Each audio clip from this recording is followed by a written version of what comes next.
Did you see the sign? No trespassers, no solicitors, and definitely no podcasters.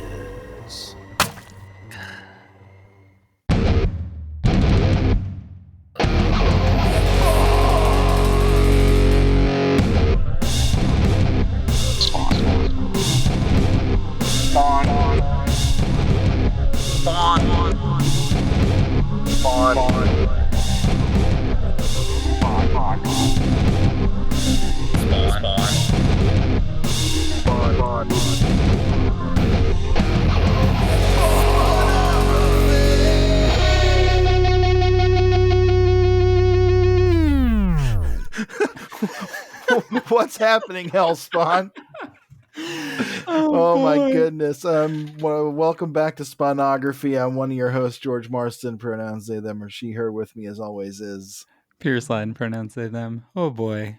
Yeah, so if you're reading along with these issues, you'll get to the moment where we took that little beat from that we did our intro with, and you'll see that Pierce was vocalizing the sound of someone being stabbed in the back, according to the terms laid forth by Sir Christopher Lee, famously on the set of Lord of the Rings. Yep, because Christopher Lee, one of our greatest former actors. Metal singers. Also was a Nazi killer. So yeah, based. Fuck yeah. Wow. These are some issues that we're covering today, George. I know usually we in issues that we like, we bullshit, but I'm already like, let's kind of get through these. Yeah, we left things at Curse of the Spawn 26 meeting Marc Simmons, right, Al's brother. But before we get there, we'll do a little preamble. How are you? I don't know what the future holds, but first off, I like your Turtles cup that you have there. Second, I don't know what the future holds, but today Tesla stock is down so much that Elon Musk has lost a third of his fortune, and he's on Fox News looking like he's about to cry. The president is shilling for him literally from a fucking Tesla sales document on the lawn of the White House in front of a Cybertruck, trying to convince people to buy Teslas because Elon Musk is about to lose everything. And maybe that won't happen. Maybe by the time this episode comes out, we'll all be mind slaves to Elon Musk's, thought devices. But today I'm happy to see all that happen. Yeah. A thing that keeps popping up for me are those like Jubilee debates. Have you seen any of these? No. It's like a circle of people sit around a table where there's one person and like a clock, and they'll like a moderator or the person who's sitting in the middle will like bring up a topic, and then one person from the circle sitting around them will like rush to the chair to like debate them for some minutes. The big one going around now is a gentleman named Sam Sater. Okay, I know who that is. And he's just debating idiot MAGA folks about current policy, and it's just he's extremely measured and like he does not fly off the handle at these folks. Like he's really just trying to explain, and the level to which, like, I'm sorry, chat, we're so cooked. Like if these are the people that are like, because they're younger than us, George. Like the people debating him are younger than us, and they're young monsters. Look, I don't even know how you become that though. It's so crazy. Kids growing up today are nihilists, and why not? What do they have to live for? We're 40, okay? I'm 41. I'm going on 42, and the life that was promised to me does not exist. And I'm sure that's something you're going through also as a similarly aged millennial. Yep. The people that are our much younger siblings, my baby sibling, my, and her generation and the kids that are younger are seeing that what was promised to us does not exist. And therefore, like every generation younger than us right now in the world is that is cognizant and aware of what's going on. It's just being raised in a nihilistic hellhole where the only thing you can do to guarantee your own survival is to get attention. And it's a fucked up place to have to be a young person. And I don't I don't like the right wing people, of course, and the fascists and the young, like weird fascists. But there's a lot of kids out there trying to make sense of it and just have nowhere to turn. So I think you're right, and one of the things I guess part of the reason it's welcome been also, by the way, to politicsography, apparently. well, I think that and we just got some nice comments on Blue Sky about how about episode 52, and some folks really liked the things that we said at the top about that was more towards we recorded closer to the inauguration, so Right. we were just kind of talking about the state of the world, and some folks were like, hey, that was really positive and nice. And I think the reason that we keep starting this way is, one, because sometimes this is the first time we talk to each other all day, That's true. but also it's on our minds, and that sort of nihilism. I started watching White Lotus, It's a good and show. I don't know, it doesn't work for me. And Oh, yeah. somebody, a friend of the pod, Adam Reck, had said to me on Blue Sky, was like, well, Mike White's kind of like saying, look at these idiots, they're rich and stupid, and they're getting their just desserts, right? Like, did I use that right? Yeah, you did. But yeah, like they're getting what's coming to them. And I was like, I don't know, I think I can't engage. Like, I've never watched before, and I'm starting from the beginning, and I'm just sort of like, I can't really engage with this thing that is gleefully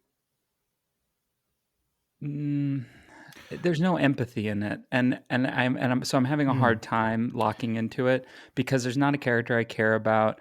I can oh, I listen, I can always laugh at idiots. Seinfeld is one of my favorite shows of all time, but there's something, like, I don't know, sad and sort of. It is. I will say it's more satirical to me than that.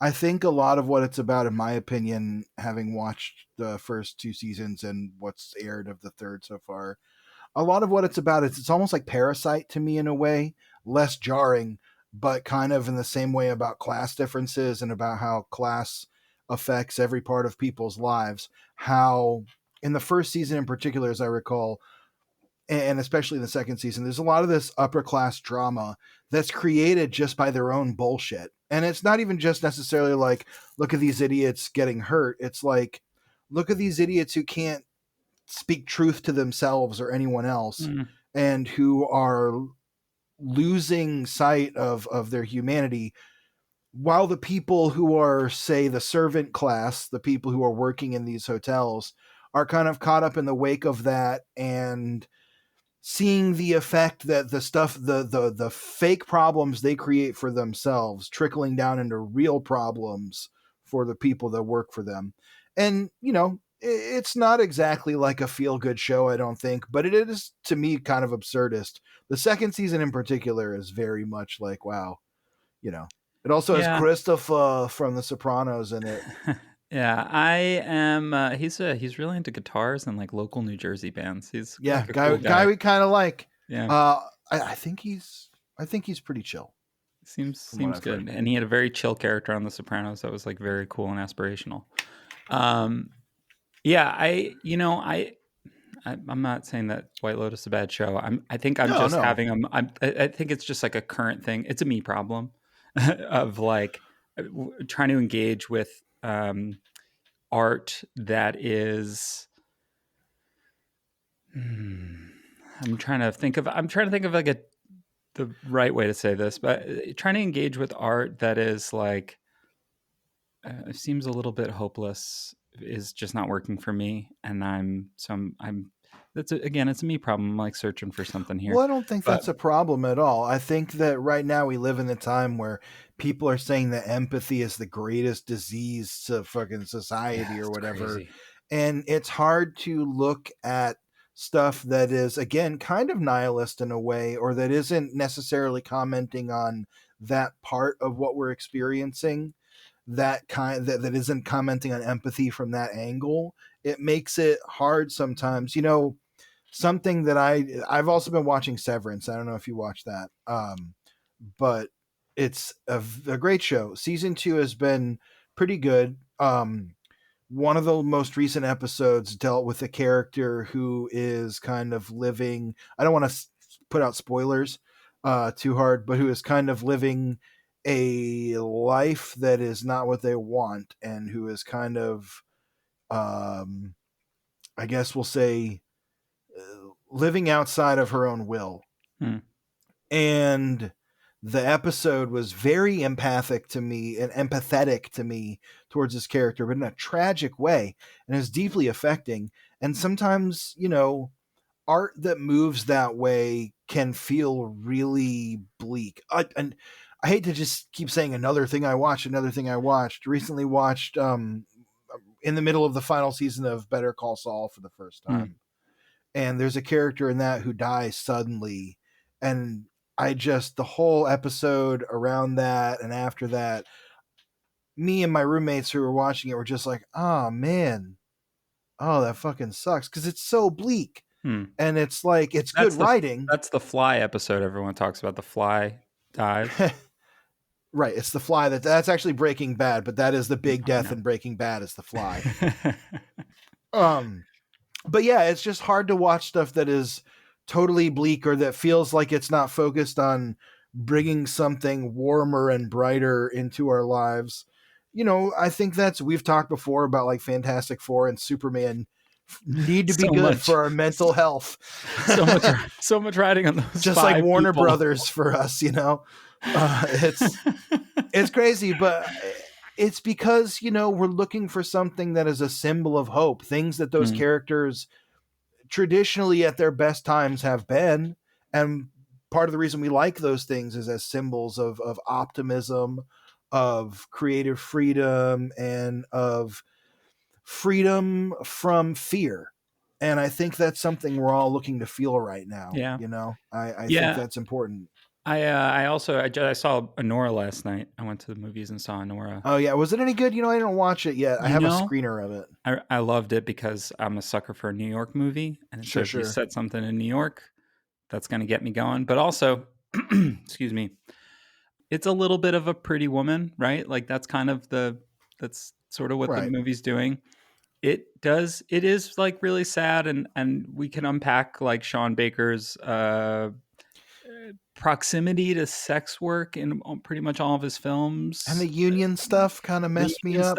Yeah, pretty unfortunate as well. But I gladly like that got resolved. It sucks that he was trying to get around it at first. It's kind of shady. I mean, it wound up getting resolved, as you said. Right, but I loved it. I gave it 5 stars on Letterboxd, which is the highest compliment that can be paid to a film, right? I don't have a Letterboxd. I don't even care. I'm that much of a renegade that my thoughts don't matter.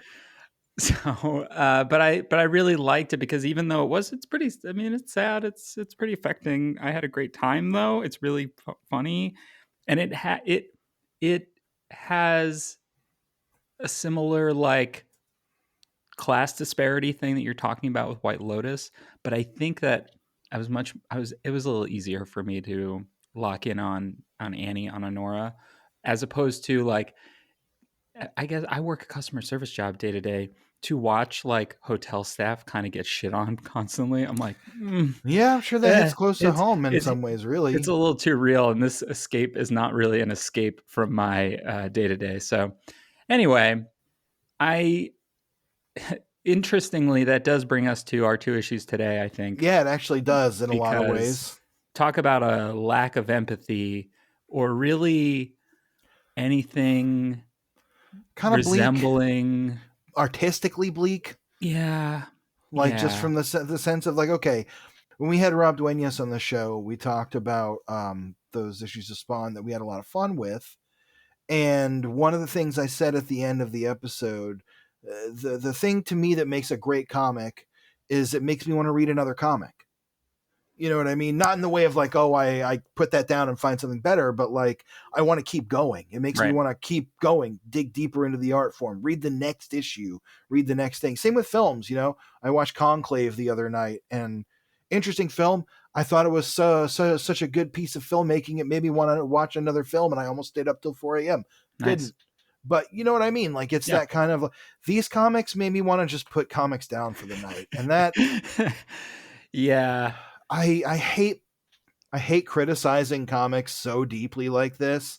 Not that I'm necessarily shy on it, but like I don't, just like we were talking about with empathy and hope, I don't think an hour to an hour and a half of us just taking a crap on two kind of mediocre comic issues is great radio, as they say, necessarily.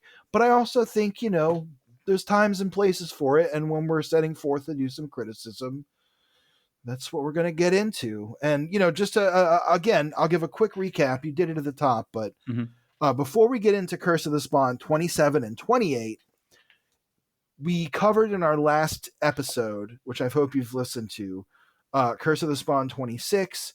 It was kind of a prelude to these issues. The biggest takeaway from that is that it introduced Marc Simmons, the brother of Al Simmons, who is a criminal profiler. It also introduced the crocodile murderer, who is a guy with a skin condition who dismembers people in his junkyard. Who was released. No, it was a different guy. Oh, there no, was the you're guy, right. You're right. There was the red herring guy. Yeah. There was a red herring suspect for that, which I was, yeah. Anyway, and then there's this other profiler introduced who is tracking down these killers, and I can't remember his fucking name. Damon Edward Foster is the name of the character, who is kind of Marc Simmons' mentor. And so that'll pick us up where we are here. And, the first time we covered Curse of the Spawn, it was the Suture episodes, I think. And we got a pretty good response from that. So we'll see. Interestingly, the episode did well. Like Suture.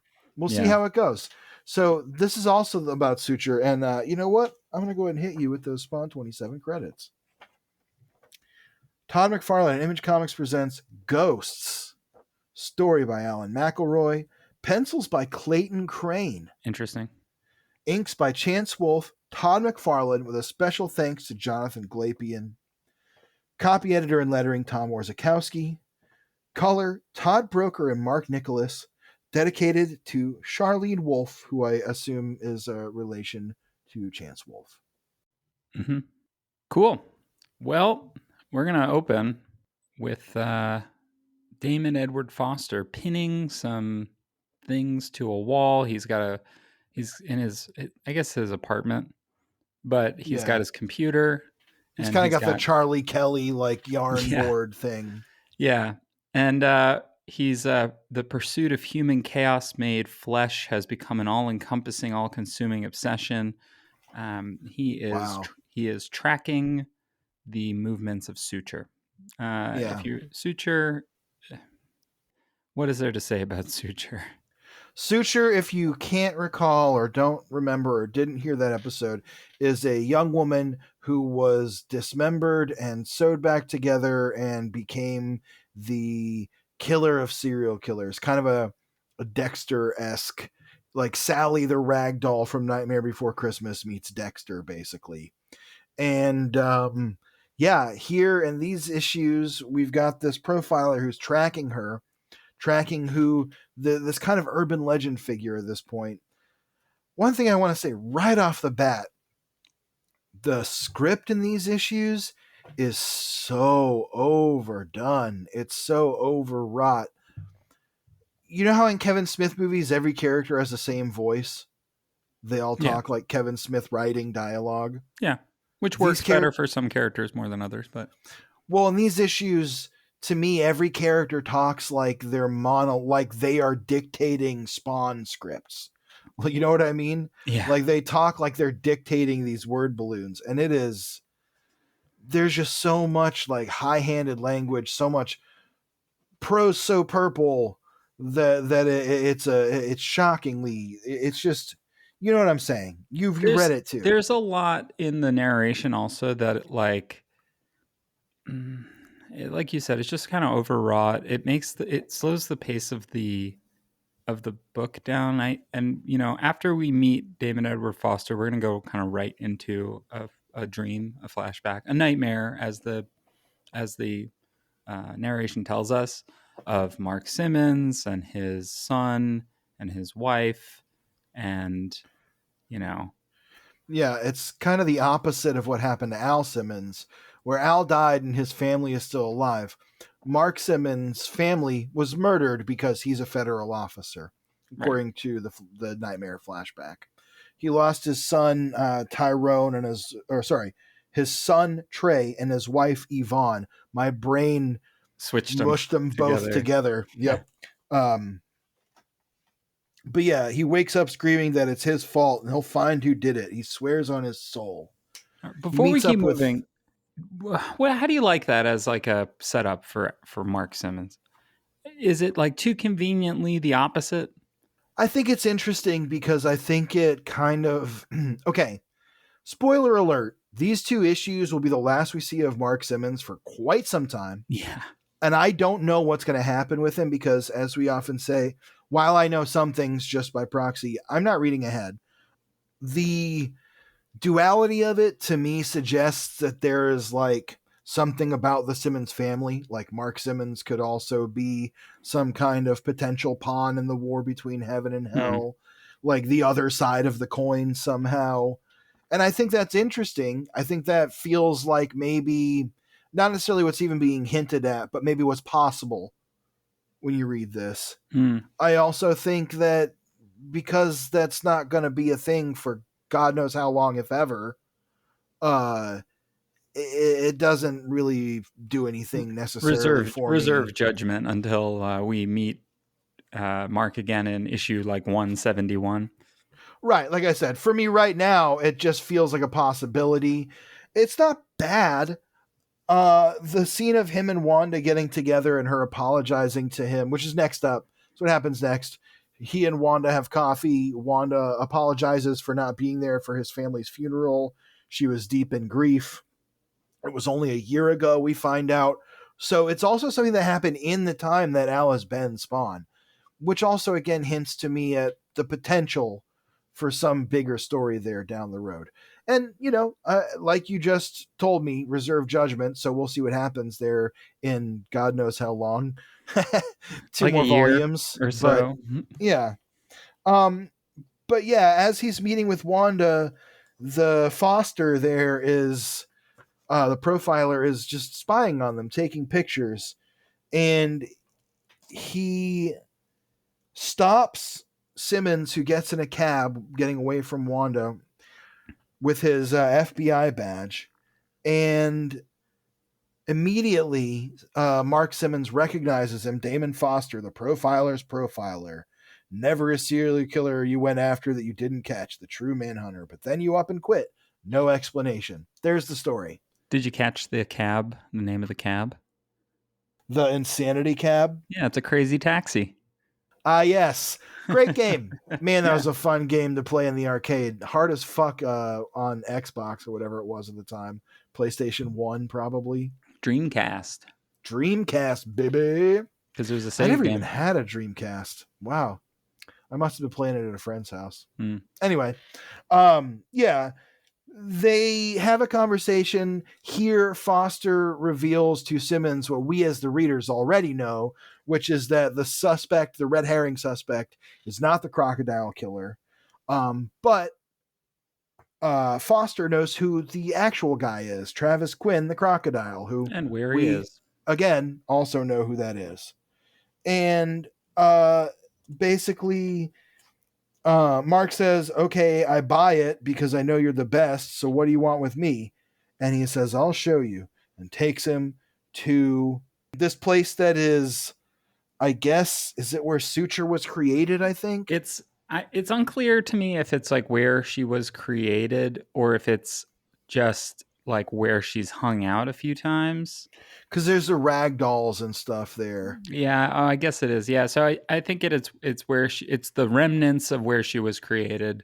And I would say, I guess what we're supposed to take away from this is that since Damon Foster is the profiler's profiler and he is obsessed with, or he's extremely skilled in tracking down these serial killers, this is sort of the beginning of his obsession as well. Finding this place has been, yeah, it kicks off his obsession with finding Suture, and not even necessarily bringing her to justice. It's kind of hard to tell. He just wants to find her and figure figure out what her deal is. It really is what it seems like. I mean, figure out what her deal is a really nice way to say what Mark essentially says, which is that, like, you Yeah, know, he's go ahead. we've talked about how Suture's drawn as well. Yes. And, you know, she's got that bad girl vibes. Yeah, very 90s bad girl, scantily clad. Her, you know, she's not wearing many clothes. Kind of, yeah, just wearing rags and carrying like the world's weirdest knife. By the way, interesting that this is Clayton Crain. This is not a fully formed version of Clayton Crain as we see now. This is like a 23-year-old Clayton Crain. Yes, he's only got to be some of now. his early work. Yeah, got to be some of his earlier work at this time, at least in the mainstream comics. And the 3 inkers is not doing it many favors. The colors are fine. I think the colors work okay. Like, they're better than past issues of Curse of Spawn. Far better than the first Suture arc. I think if I'm going to hone in on 1 or 2 things that I like, it's that the colors work pretty good, and the lettering, Orzechowski, the master, finds a way to get these like so many superfluous words and bubbles on the page in a relatively elegant way. Like, okay, the page I'm looking at right now with Suture standing there in front of the Carnival of Souls with the rose growing up around her Carnival of Souls banner. And he's explaining, you know, what arose from the ashes of Gretchen's tortured ending was more than the sum of her parts. The magnificent creature, the feral, beautiful, jagged edge of death that is Suture. And that's where Simmons is basically like, yeah, are you sexually obsessed with her though? Like, I think you might be. And he's like, don't you try profiling me, Simmons. So there's I think the panels there work pretty well too, where clearly Crane's read other Spawn comics, and like the close-ups on the eye, we get the reflection of Simmons. Yeah. You know, I gotta say, I don't hate the art either. I don't think it's great. I think if it had one solid anchor throughout, it would probably work a lot better. Yeah, because there are times it would have a voice. There are times where you can tell, like, this is the little deadline. Like, even on that same page, that panel of him pointing at Simmons saying, "Don't try profiling me," it's kind of mushy. There's like no. Yeah, it's very slapdash. It feels like his face is not really defined and stuff. He kind of doesn't look like himself, even on his own, on the same page, and it's only a medium shot. It's not like we're far away. Right. That's one thing I will say I had a hard time with in this comic throughout is in the fight that's coming up. They look exactly the same. Foster and the crocodile, like half the characters look the same, and I was having a hard time like, wait, who just did what? This panel of Foster pointing the gun is very Neil Adams to me. Where it's like kind of partially in frame of his own face. It's hard to describe. The gun is kind of covering his face, but it's a very dynamic panel. I don't know if it works, but I like the experimentation of it. I'm drawn to it, whether it's good or not. I think it's interesting. It feels like it's got a little Joe Quesada too. Yeah, absolutely. I could see that. I could definitely see that. A little bit of that Quesada. And the next panel down, while it's less heavily rendered, like less, kind of less drawn. Yeah. I like the posing where he's got the gun kind of cocked in his hand and he's kind of like drawing it back. It makes you feel that Foster's a little off. He's not quite holding the gun right. His fingers and hands are kind of, he talks so much about, and like Simmons is kind of like, okay. Yeah. He's a little weirded out by all this. Yeah, and it's partly out of deference too, right? He's like, well, this guy's a pro, and he's Well, and also here's where he promises to Simmons that if he helps Simmons get Suture, who he knows is coming to get the crocodile tonight, then he will tell Simmons. I keep wanting to say Mark Summers. He will tell Mark Simmons who killed his wife and son. And, you know, he's like, what? You got to tell me. And he's like, okay, I'll help you, but you got to promise. And the guy is like, of course, of course. So he explains that the crocodile killer has hit his limit of victims according to Suture's ways. She has a number that she puts on the amount of victims a serial killer is able to get before she tracks them She down and steps kills in, them. yeah. It's just kind of a weird system, hard to explain. There's not any rhyme or reason behind it. I guess there's just so many killers that she has to like take a number. I think it's also partly to give her a serial killer thing. It's just to give Yeah. her like a quirk besides wearing rags and like roses. So Yeah, like for sure. that's really what it comes down to, I think. Yeah. Like this entire plot, there are a lot of things in Curse of the Spawn that are a bit half baked. It is wild reading letters that are like Curse of the Spawn, sick book. Because I'm like, We'll get into some other letters at the end of this. Because I don't think we're reading the same comic as some of these like 15-year-olds that are writing it. Yeah, So. for sure.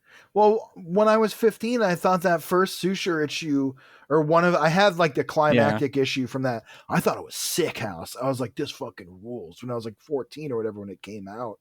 So I kind of get their mindset, but it just shows you who the audience is on some levels. Yeah. And, it's the same 14, 41. It don't matter. I'm reading Spawn. I'm reading Curse of the Spawn. So, yeah, they kind of break into Crocodile's lair, and he's called Crocodile because he has a skin condition. They've kind of forgotten to draw that. Yeah.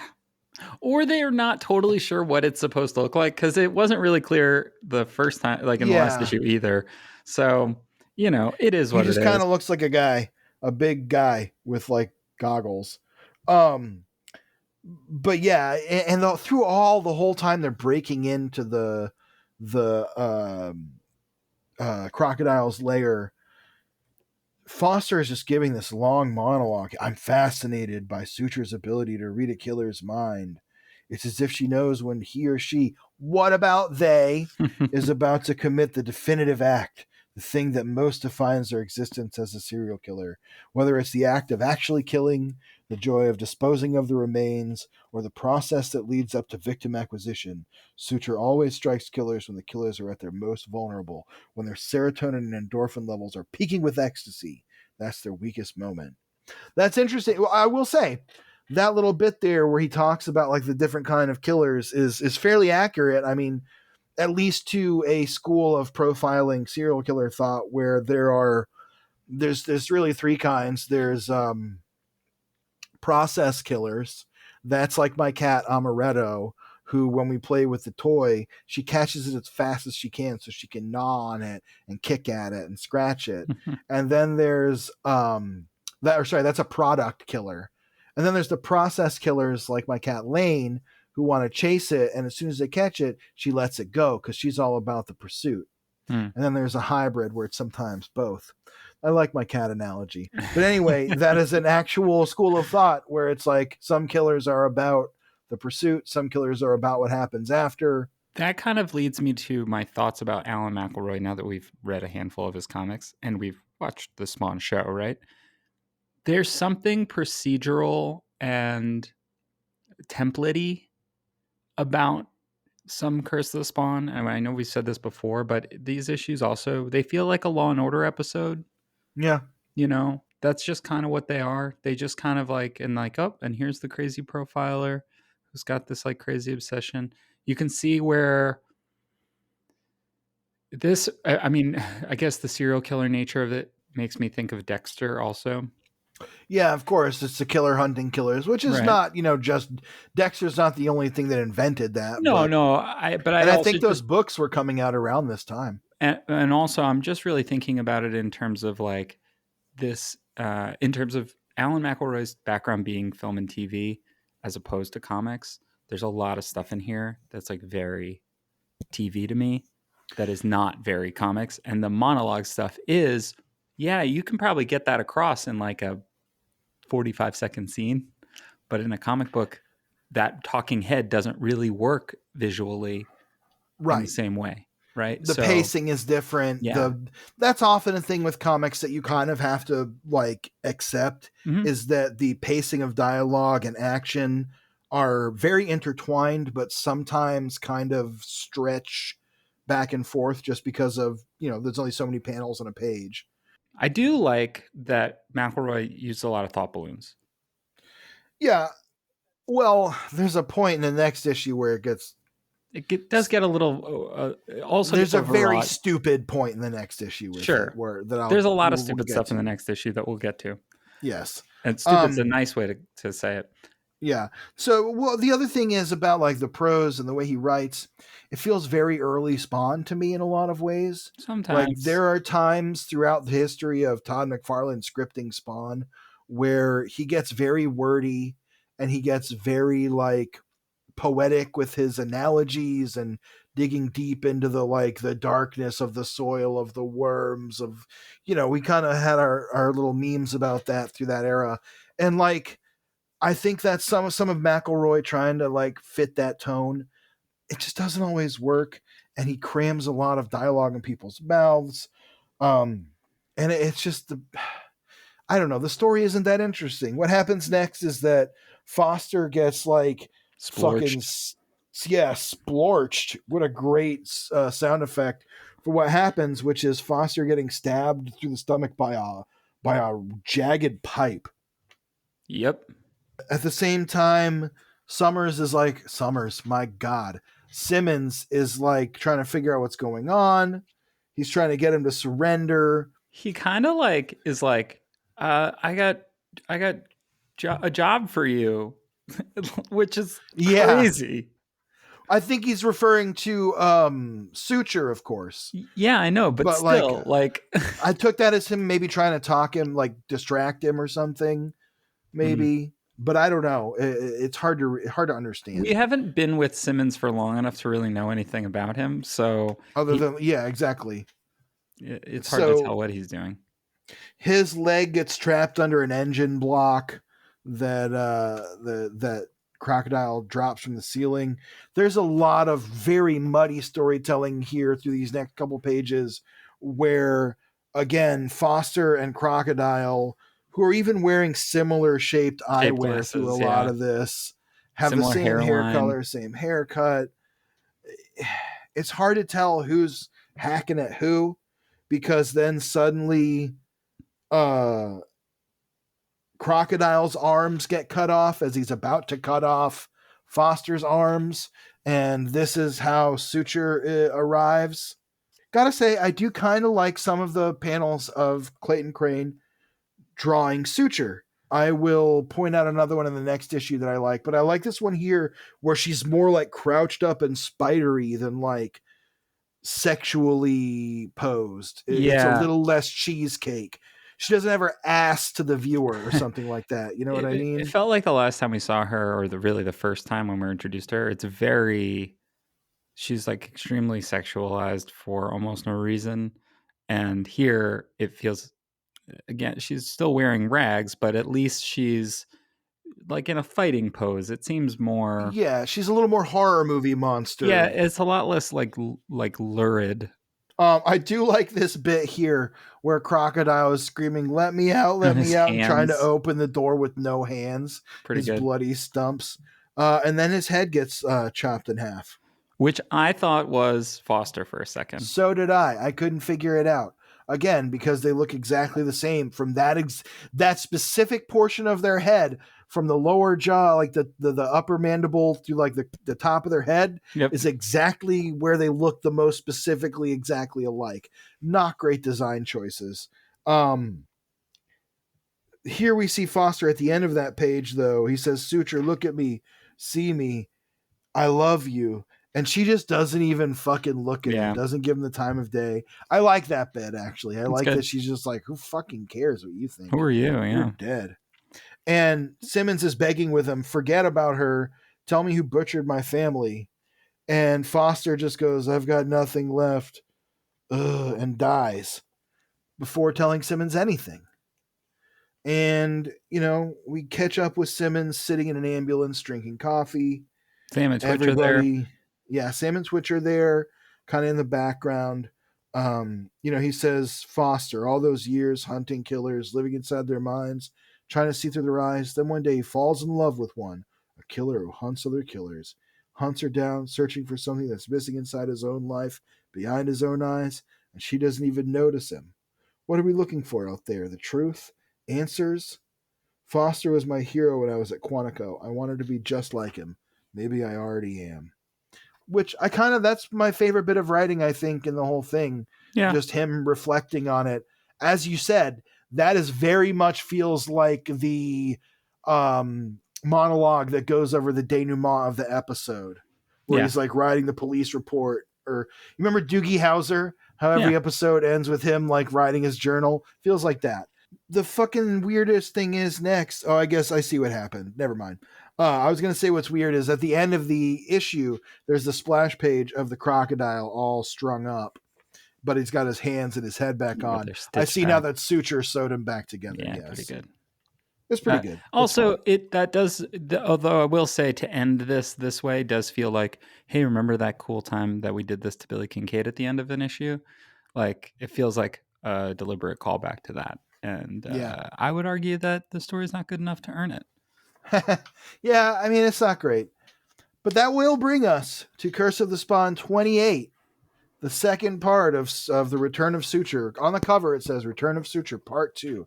Inside the cover, it says Todd McFarlane and Image Comics presents Bleed. Story by Alan McElroy. Pencils by Clayton Crain. Inks by Chance Wolfe. Todd McFarlane. Special thanks to Jonathan Glapian. Copy editor and lettering Tom Orzakowski. Color by Todd Brooker, Jay Photos, and Drew Hutchinson. Dedicated to Evan Sadlon, who I looked up and I don't know who that is, but I guess I did find some writing attributed to him, maybe about comics. I think it's kind of Google is garbage now, so it's sometimes hard to tell exactly why you're seeing a search result. Evan Sadlon was at least on the men's rowing roster for the University of Wisconsin in 2018, 2019. So I don't think that's the same guy. Yeah, probably. Considering that this issue came out in January of 1999, yeah. Also, to be clear, we are almost out of 1999 in the main year 2000. We're almost there, but we're almost out of the 90s in the main Spawn title. This fits in where it does in our reading order because the Sam and Twitch series starts kind of right after this. Yes, story. And there'll be some back matter about that as well. Anyway. So I'll read the summary for Curse of the Spawn 28, which we just read. The best serial killer profile the FBI has ever known, Damon Foster, offers to tell Dr. Marc Simmons who killed his wife and son if he helps catch Suture. They go to Travis Quinn's warehouse on the assumption that Suture will also go there to murder Travis. A three-way confrontation ensues. Foster dies before revealing the Simmons family killer, and Suture kills Travis before disappearing again. We open on this issue with another monologue, another grim monologue. I like this one a little bit better. Well, tell me why. Let's talk about it. I was hopeful for the first two pages of this issue because one, it does feel like the pacing's a little bit better. Sure. And I kind of like a thought balloon, and Suture's a funny character to get thought balloons because she doesn't really stupid ones in this issue. We'll talk about it. She doesn't really talk very much, so it's nice to give her a little bit of interiority. Something that the women in Spawn comics typically do not get are thoughts. That's a good point. So for Suture to get thoughts is nice. I will say also, the big splash on page 2 of Suture, cool as fuck. Yeah, there's a couple of good Suture issues. We open with this 3-panel page of like rain descending on the city. I like the couple of like standout raindrops there, the guy kind of drooping in the rain, and Suture edgily thinking, I weep for these darkest days. They walk, they talk, and yet they know not where they go. And within like all this what am I? I feel like this whole issue, like a Linkin Park song is playing in the background. Yeah. And you're 13 and like your mom just told you can't play video games. Yeah, for sure. I mean, it's definitely got that vibe. I mean, I guess it would be Korn at this time, really. True. You'd be in your room like a freak on a leash, man. Fuck it. But yeah, this is a pretty cool splash page. Again, it's not an overtly sexual image. It's somewhat, it's a little revealing because of what her costume is. It's pretty chaste. Based on what compared we've seen to before. yes, it's not like you. Yes, Also, the and there's gargoyle looks cool as fuck. This yes, is a cool page. it really is. This is a great page. That gargoyle really rips.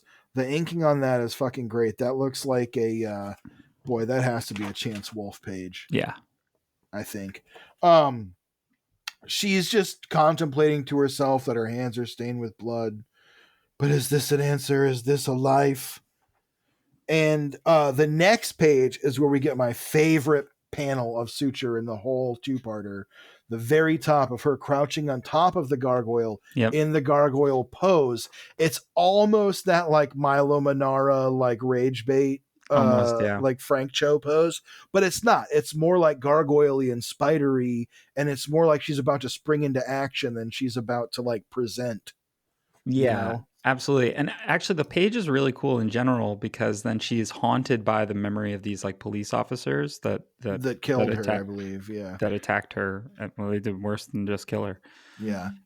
Previously, and she says, "I can't kill them away." Like I like that we're getting a little interiority from a character here to just be like, I'm haunted by these things, and it's so bad that I can't because I can't.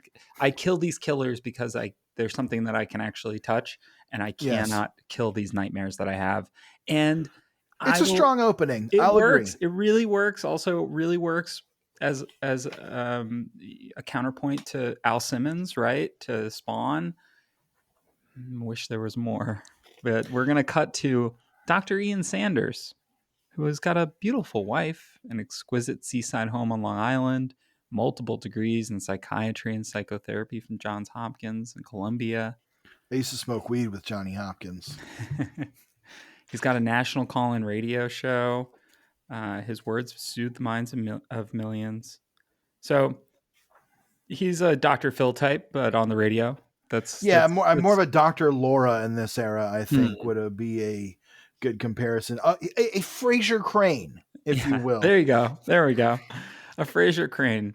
And he's got a pretty creepy little angel in his office, but, whatever. He's a psychiatrist. He talks to people about their problems.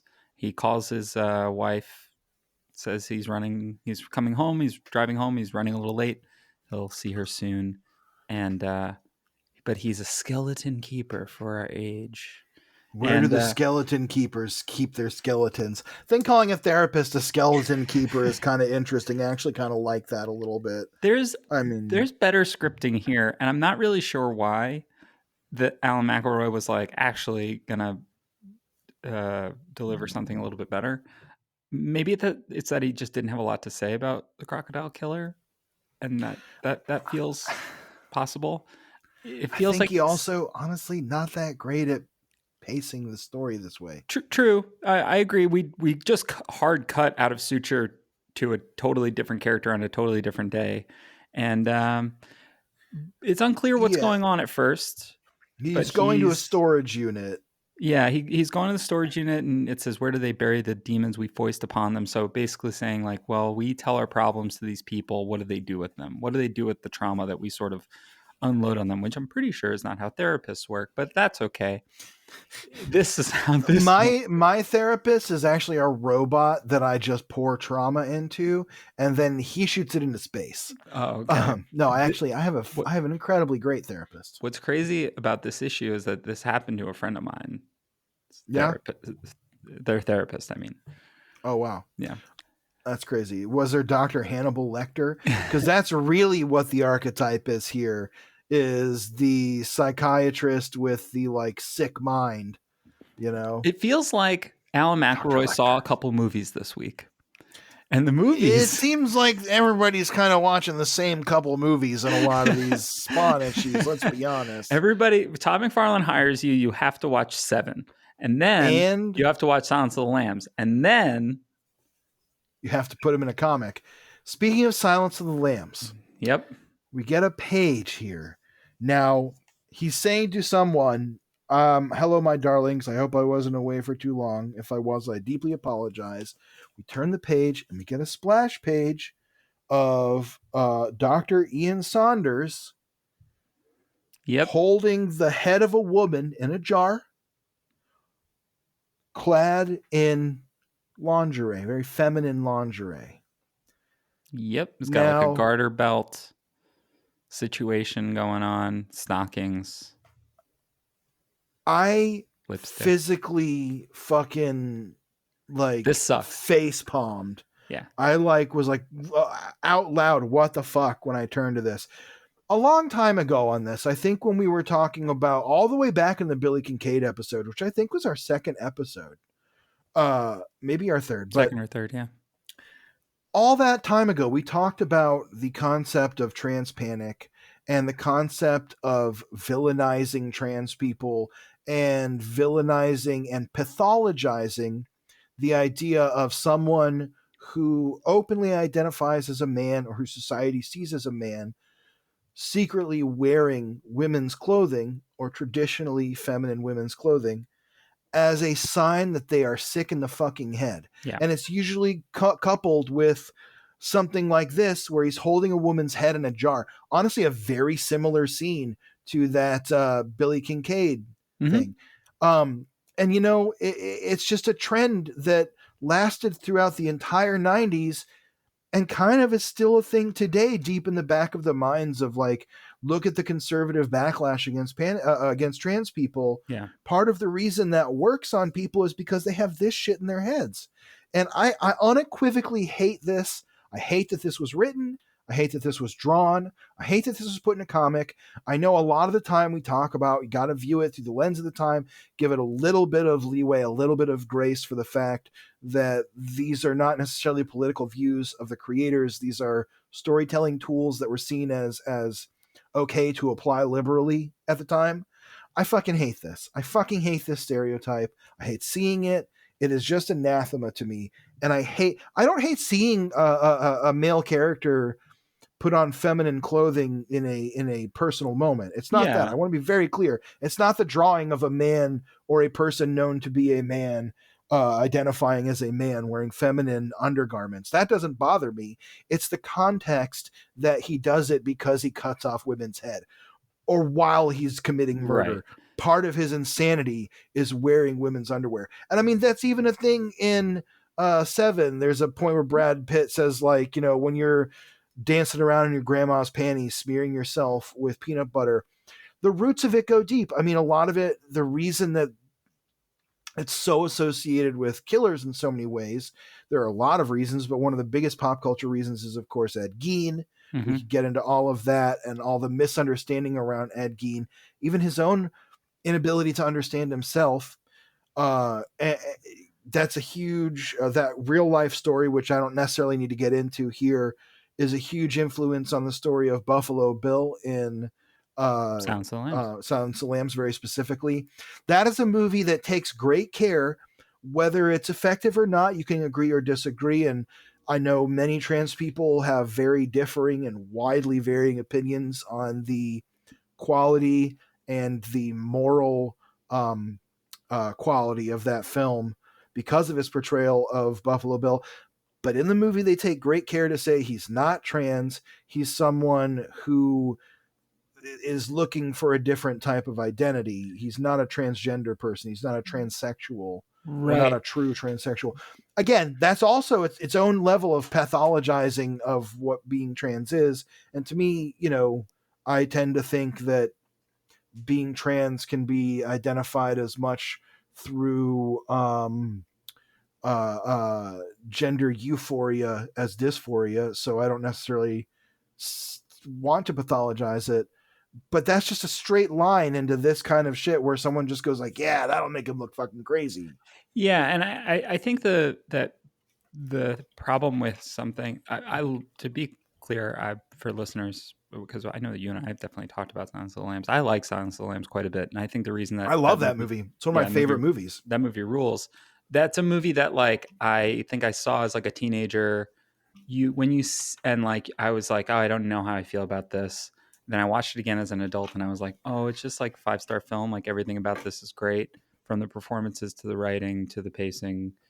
A big reason for that is I think that, and we were talking about empathy up top, Jonathan Demme's a very empathetic filmmaker. And yeah, that comes through even in the treatment of the character who's a killer, right? And what you're Right. talking about is really important. That distinction is really important. However, images last far longer than words do, and the game of Right. telephone that turns into is, I mean, 4 years before this is also Ace Ventura, Yeah, absolutely. and Which that's is like right, absolutely a and trans that's panic movie. exactly, and that's 1 year after Silence of the Lambs, which is the 90s really have us like ping-ponging between like, are people ready to accept this, or are we going to be completely is this a joke, is it, how are we dealing with this? And what sucks about this portrayal here is that Spawn, unfortunately, the main series and the miniseries, like, there's no counterbalance for something like this. Right. There's no, I think in superhero comics in general, they struggle a lot of times with portraying real things because, like, the world of the characters, if it's not a problem you can punch, it's like really tough to kind of handle it, right? Right. We've seen trans characters in things, but like their story is not usually that interesting because the day-to-day drama of being trans is like not necessarily that interesting, even to the There are a people who number are of experiencing it. the Like number of like openly trans characters in comics, mainstream comics at this point is like what, one? And that was a two, yeah, yeah, it's Coagula. Coagula and the what's her name? Is her name Wanda in Sandman? Yes, and they're both, well, I will say that Rachel Pollack's handling of Coagula is fantastic, of Of course. course. That is a trans woman written by a trans woman. RIP to the legend, by Yeah. the way. And of course, the other one is a trans woman written, I believe, with fine intent by a scoundrel. And there's just not that many examples. I don't know if I've said this way on this show or not before, but there is a neoliberal uh, belief that kind of dominated the 90s, that history was done and every bad thing that could ever happen was over. Racism was finished. There was Ellen DeGeneres had come out on TV and all this shit. And I think that was the point in a lot of people's lives where people started to become at least individually accepting of these people around them Here's in their own life, maybe. But for the larger public, we're still just thriving on these stereotypes. And that's the exposure I had to queerness through most of my life, was yeah. queerness is violence and danger. And like, part of that is what made it fascinating to me, is to be like, is that really, we could dig into that, but it's, yeah, I you know what I'm saying? No, I mean, part of the thing with the 90s, and when I look back and because we were kids, and like, so my memory of it is nothing essentially, right?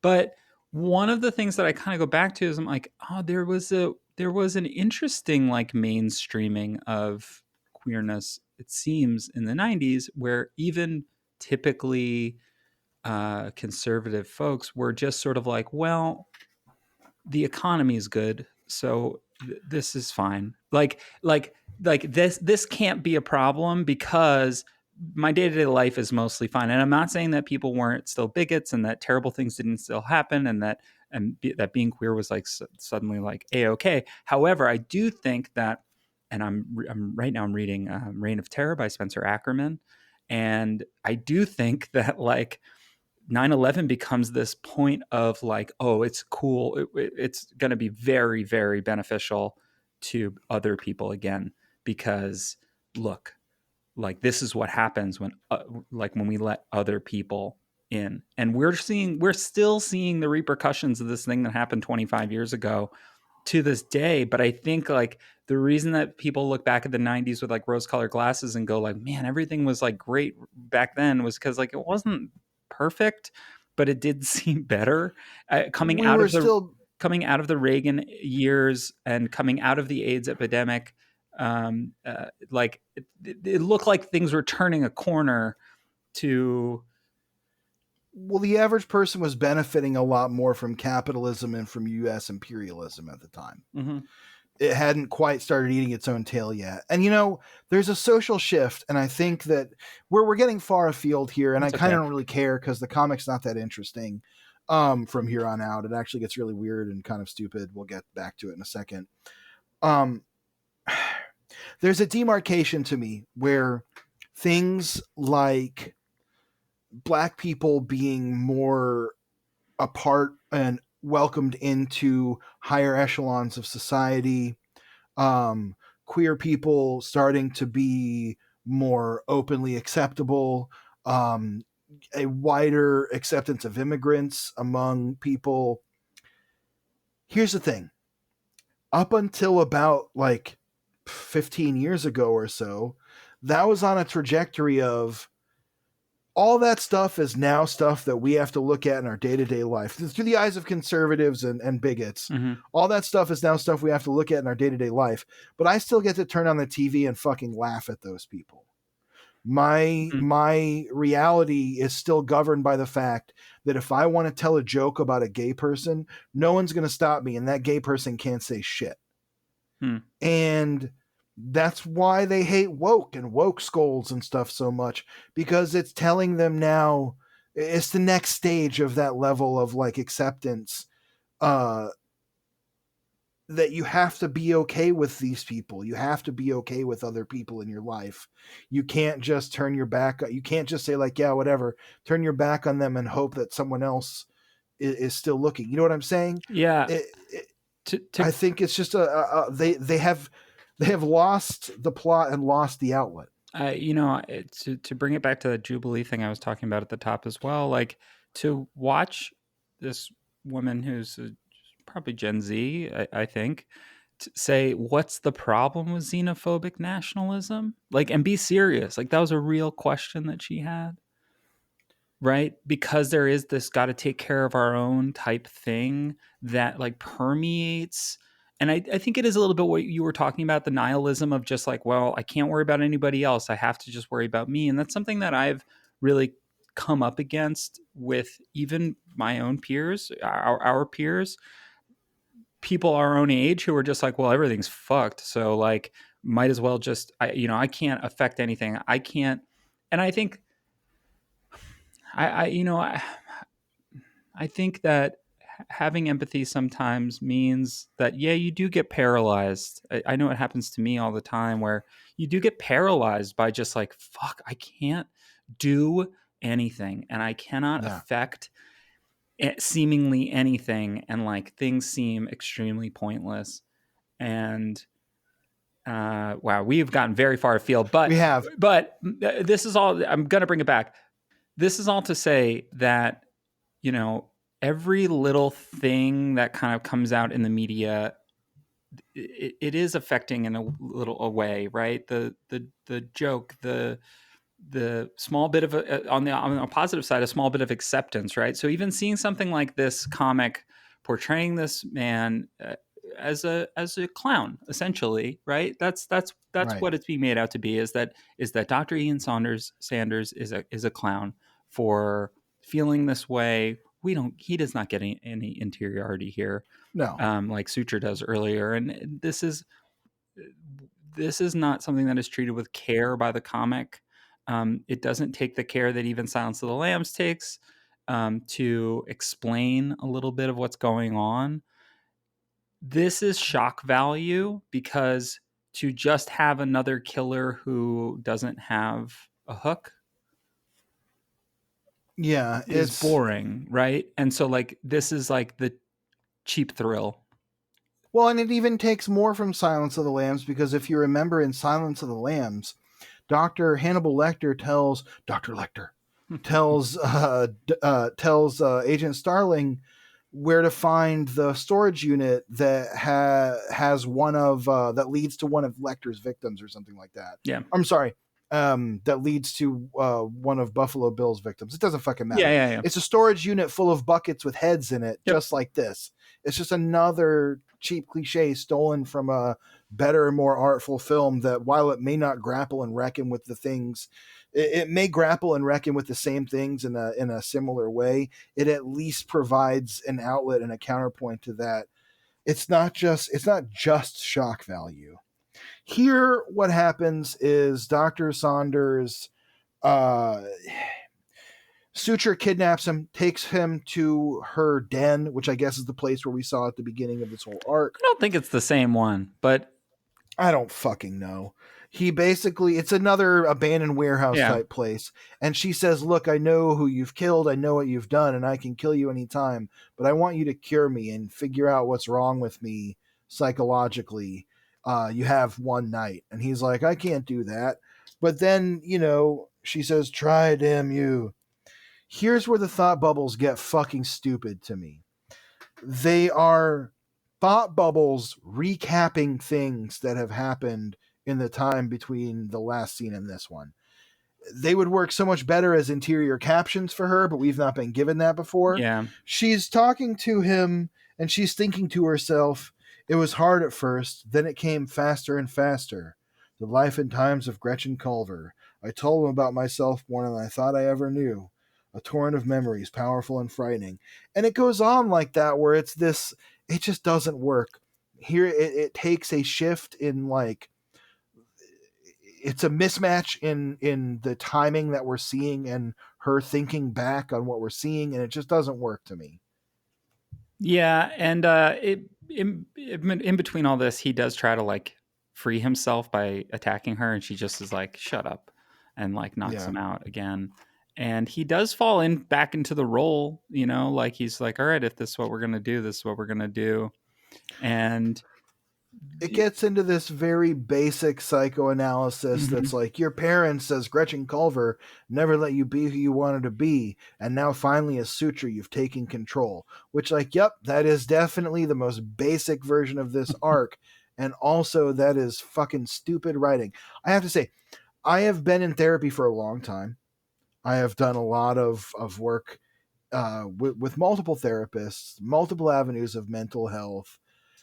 It has made me so sour on certain portrayals of the pathologizing of mental illness and the concept of psychoanalysis, where someone can just say something and unlock and part of your brain. It's like, that's all I needed to do was say it out loud or whatever. I mean, there are occasionally moments like that where, like, okay, I'll harken back to something you said that I think, you said something that I have often struggled with, which is seeing all this bad shit happening and feeling like you just have no recourse, but you do. So I grew up on the Spider-Man philosophy of, with great power must come great responsibility. I think that it's corny, but that's a guiding light in my life, Yeah. I think that sums up a lot of excellent philosophy. And my therapist, when I was explaining to him how much I felt so paralyzed because I couldn't change these terrible things, he said to me, well, look, that's a great adage, but you only have to have responsibility over things you actually have power over. Yeah. And that really did hit home for me. There's moments like that, but that didn't unlock my psyche. That gave me another thing to think about that I've had to do a lot of work around for years since, that it's not like that. And I kind of resent when it's portrayed that way, because again, much like the ugliness of how trans stereotypes are portrayed here, it gives people this idea that you should be able to cure yourself. If Suture, the psycho killer, can find a better place for her mental health, for a mental health in it, through being psychoanalyzed by a serial killer doctor, then anybody should be able to do that. And I just think that that's another negative shorthand for, like, turning this concept of, like, mental health and mental illness into a very broken narrative. Yeah, and there's a Christian bent to this story as well, where, as much as Gretchen is helped by Dr. Ian Sanders, he is also sort of cured by her saying, like, you can't kill anybody anymore. Yeah, so she gets cured. Because he even to says, sum up, she's like, oh, revelation, you're free to go now, but if you kill anybody, I'll find you. And like, he says, like, you were reborn. You're a symbol. You died because you were too much like all of us. Now you've come back maybe to show us the truth. Obviously, that's the Jesus kind of thing, which is like, okay. Very weird She analogy here. cries. It's a very weird thing. In a book that does deal, not Curse of Spawn specifically, but Spawn with the God and Devil, there's no real theology to it. It's not like, it doesn't kind of pick a lane. So to do all pretty like one-to-one, like, yeah, this is a Christ metaphor. Okay, sure. And Sanders goes home, and as he goes home, his wife meets him at the door, and she's kind of distraught. And this is where he gets like captions. It's very weird. The book's a little bit all over the place, but he gets captions that say he's thinking to himself, even though he could just have thought balloons. Whatever. It's fine. And he says like, and he's like, okay, he believes that he can like stop and that he'll be better now.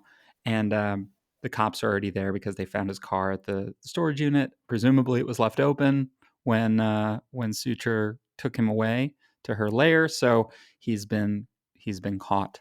And the final page is sort of Suture's. This is the transformation Suture goes under, okay? She says, I see it all differently now. The people who were as I was, living dead. How do I bring them back to life? How do I save them from themselves? Time will tell, time and destiny. And when I know, I will act. This is the life I've chosen. Now, two things here. Big transformation for Suture because, as you were pointing out, the final page is a splash page where she is finally sexualizing herself again for us. She is just ass out for the camera. She is in the stereotypical, like, it's the hero Picasso, pose. The Picasso-esque, I can see your ass and tits, like, bad female comic art pose. And she's posing in front of an angel now. Spoiler alert, we're still waiting on for her to figure it out. Yeah. It is like, I don't know. I like the last page. Artistically, I think it's fine. Like, compared to some of the rest of it's a good splash. It's fine. That pose, she is in just the most stereotypical sexualized superheroine pose. She's got both tits visible from the back. She's also on her tippy toes. She's all right. I don't like this anymore. It's not the line work is good. I'll give you that. The line work is good. Yeah. Like, it's not incompetently drawn. It's just one of those things where she's ass out towards the camera and you can still see the front of her body enough to get both of her tits in frame. Come on. Anyway, that's been some 2 issues of Curse of the Spawn. We got back matter. Lay it on us. We do. We got some curse words here. Now, there's a lot of great letters here. I'm going to read part of this one. Okay. Because in Spawn, this is Spawn, Curse of the Spawn 27, part 1. Dear Todd, been following Spawn since number 1 in 92. Spawn and Curse of the Spawn is a classic form of art. I just want to ensure the high quality of your series with a few thoughts of mine. I sincerely hope you publish this in the curse words column. This is the type of letter that really makes a point about comics. Everybody should have the chance to read this. Then goes on to ramble about how art is magic, all this stuff, blah, blah, blah. And then here's the key part. This is after like 3 paragraphs of the vibrant colors bringing to life the visions of the mind.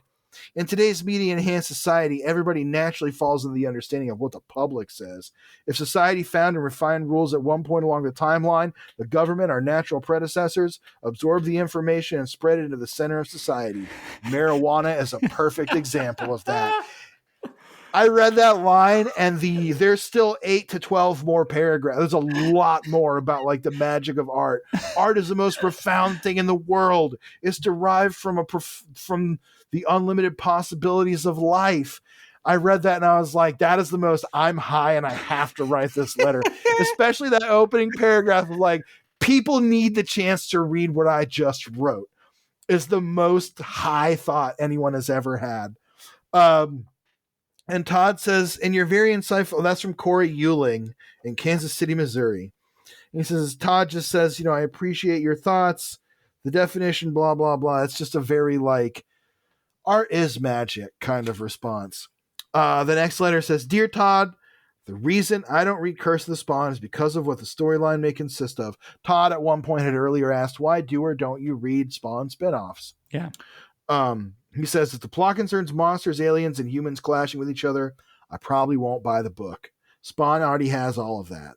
However, if the story revolves around such characters as Suture and Jessica Priest, then more than likely I would buy the magazine. I really enjoy those two characters.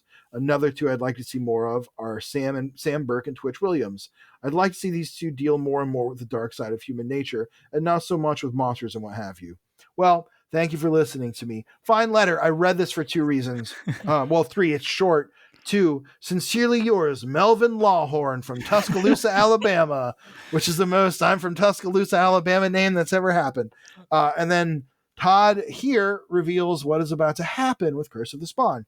He says, it's interesting that you make your comment in your letter about picking and choosing the stories. I believe this is one of the problems with the format of rotating characters and storylines. You have a tendency to sway closer to what I would call urban and realistic stories, much like myself, while we still get a handful of readers who like the stories with the fantasy elements at the forefront. Given that I still haven't quite figured out what a happy balance is here, I have instead chosen to take Curse of the Spawn into the future and actually split it into 2 books and give you the best of both worlds. Trying to have my cake and eat it too. We'll be having Spawn, the Dark Ages, that deals with the kind of Braveheart mentality within the confines of the Spawn mythos. At the same time, we'll be breaking out Sam and Twitch and their own detective story from the writer of crime novels, Brian Michael Bendis. So that's what's happening. Curse of the Spawn will end. It will become Dark Ages and Sam and Twitch.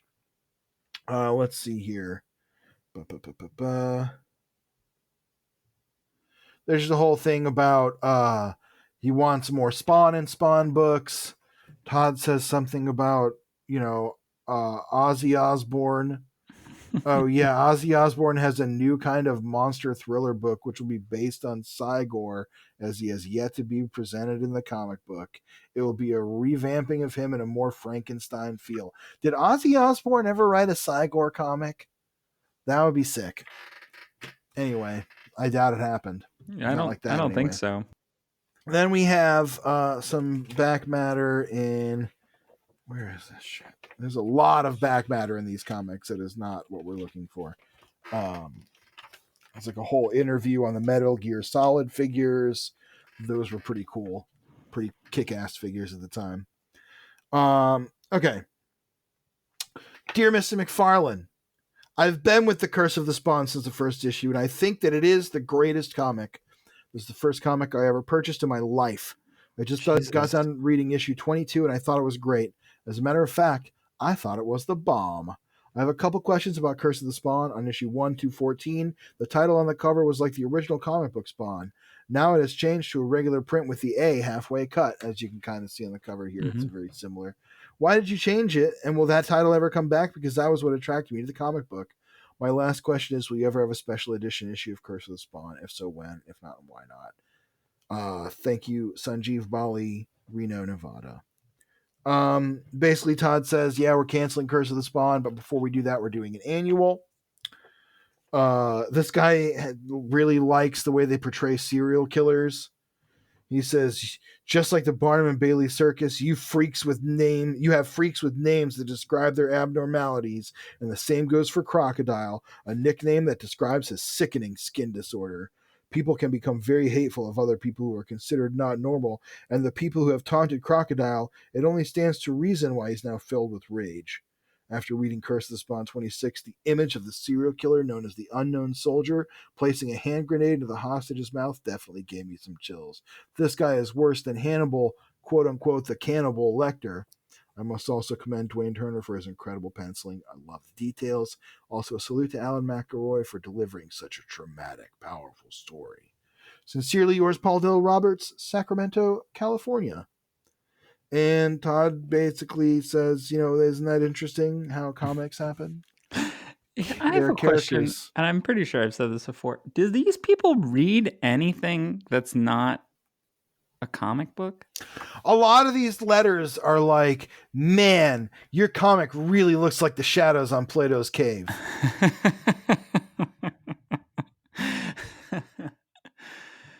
Oh boy. Yeah, these letters are Interesting.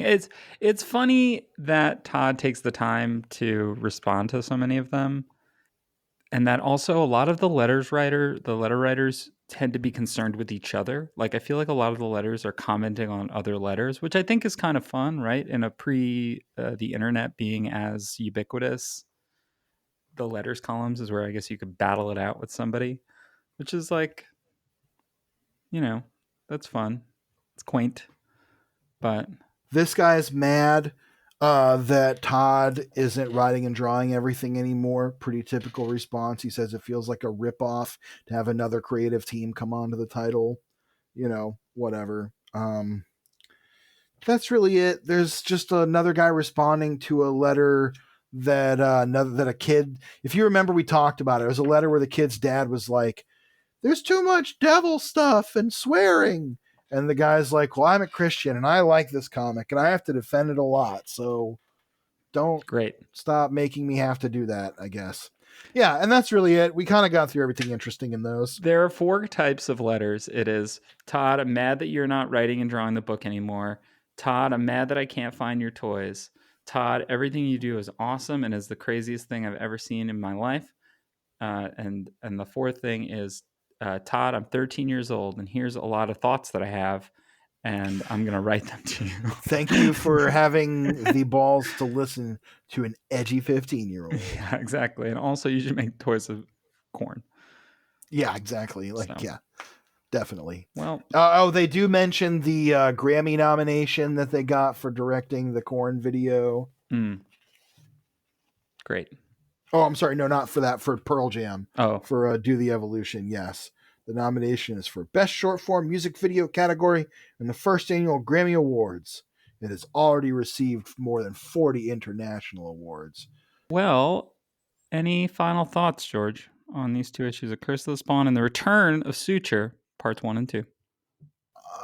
I'll keep it brief. I think that I found more to like in going back through these issues with you than I felt the first time I read them.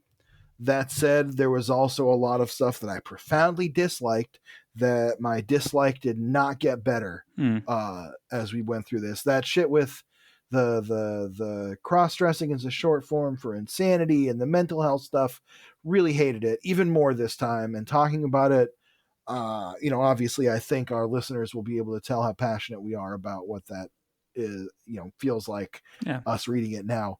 I don't hold it against the creators, as people. I hold it against the comic for sure. Yeah. So all that said, I don't know. You don't really need to listen to these. You do need to listen to these episodes, listeners, because they're high quality content. I actually think they are good episodes, but you don't really need to feel compelled to, as with most of the Curse of Spawn we've covered, unless you're a big Suture fan, which exists. You don't necessarily need to feel compelled to go off the beaten path with Spawn to find these. There's some bits of solid gold in there, but mostly you have to dig through a pile of shit to find it. Yeah. These are not my favorite issues of Spawn or Curse of the Spawn. And, Curse of the Spawn's an interesting book because I do feel the struggle that the line is having to expand things beyond Al. And then also realizing that, like, they don't have a lot to say, right? They're not, Alan McElroy specifically, he doesn't have like a bunch of characters he's like ready to spit out and to like create, right? It's not, I know that like to relate it back to like Stan Lee's Spider-Man or Fantastic Four, right? Spider-Man villains at the top is like, who's it this week? The Scorpion. Who's it next week? The Rhino. Who's it next week? Dr. Octopus. All right, well, we're just going through every animal and, figuring it out. Like, whatever, right? It's fine. But because there's like this grim and gritty realism to these books, like it's like, okay, well, he's a killer. Okay, well, what's his deal? Like, figure out, every one of these killers has to have a hook, otherwise it's kind of boring. And so like I think that does lead to the bad habits of the shorthand. I don't think Alan McElroy, I'm going to speak for Alan McElroy, I don't think that he'd write this comic the same way in 2025 I'm going to guess not. right? And that's why I'm not holding it against him Yeah. as a person. It's definitely a stylistic thing of the era where this kind of story was being told a lot. It's clear we've harped on the Seven stuff so much to this point. Silence of the Lambs, another big one. I mean, Oscar-winning film, huge hit. It's going to seep into things. And also, Alan McElroy being a film and TV writer, I'm sure he's just got spec scripts lying around. I wouldn't be surprised if this was if you just put Spawn in it instead of Marc Simmons and it's Al Simmons. This is just an episode of the show, right? Like, yeah, really, in a way. So I can understand, like, all right, there's a deadline. We need to put out a comic book. It is interesting to see young Clayton Crain, half his life ago. One of his earliest. This is one of his earliest jobs in comics. He had also done some work for Valiant and Acclaim Comics at the time. So really interesting, especially because years and years later, he's going to get into that more like 3D rendered kind of style, and really be at the forefront of digital art. So to see him just penciling it's kind of interesting. I think there's a few pages. They are definitely Chance Wolf pages that look awesome. Few really good splash pages in there and stuff for sure. That definitely elevate the material definitely elevate the pencils because they're extremely moody. They have like a lot of depth, but overall, these are just some issues that we covered.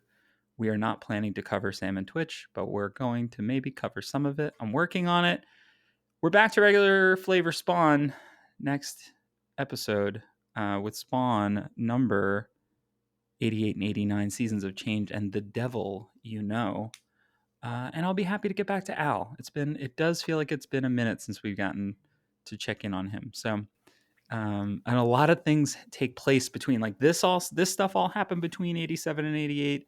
The first 8 issues of the Sam and Twitch series happened between number 87 and 88. So I will read those in case they are relevant.